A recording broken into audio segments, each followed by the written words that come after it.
আপনার ইমোতে আপনার বন্ধু আপনাকে একটি ছবি অথবা ভিডিও পাঠালো, সেটা আপনি দেখার আগেই কিন্তু সে ডিলিট করে দিল, তাই না? আপনি কিন্তু দেখতে পান না। আপনার ইমোর একটা সেটিংস রয়েছে, সেটা আপনি অন করে রাখবেন। আপনার বন্ধু যদি আপনাকে একটি ছবি পাঠানোর পরে যদি সেই ব্যক্তি যে ছবিটা ডিলিট করে দেয়, পরবর্তীতে কিন্তু আপনি ছবিটা দেখতে পাবেন আপনার ফোনেই। তো চলুন আপনাদেরকে দেখিয়ে দিচ্ছি। এই কাজটা করার জন্য ফার্স্ট অফ অল আপনি চলে আসবেন আপনার ফোনের ইমোতে। তারপর উপরে থেকে ইমো প্রোফাইল উপরে ক্লিক করবেন। তারপর এখান থেকে সেটিংস অপশন উপরে ক্লিক করে দিবেন। তারপর এখান থেকে চ্যাট নামে একটা অপশন পাবেন, এখান থেকে চ্যাট অপশন উপরে ক্লিক করে দিবেন। তারপর এখান থেকে আপনার অটো সেভ, আপনার রিসিভ, এখানে আপনি ক্লিক করে দিবেন।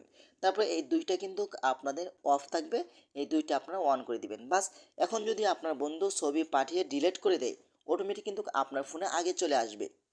এখন যদি আপনার বন্ধু আপনাকে ছবি পাঠিয়ে আপনি দেখার আগেও যদি ডিলিট করে দেয়, অটোমেটিক আপনার গ্যালারিতে চলে আসবে ছবি ভিডিওগুলো। আশা করি ভিডিওটা শেয়ার করে দিতে পারেন এবং আপনার টাইমলাইনে রেখে দিতে পারেন, যে কোনো সময় আপনার কাজে আসতে পারে। এবং আমাদের পেজটি ফলো করে রাখুন এমন গুরুত্বপূর্ণ নতুন নতুন ভিডিও পাওয়ার জন্য। ধন্যবাদ সবাইকে। আসসালামু আলাইকুম।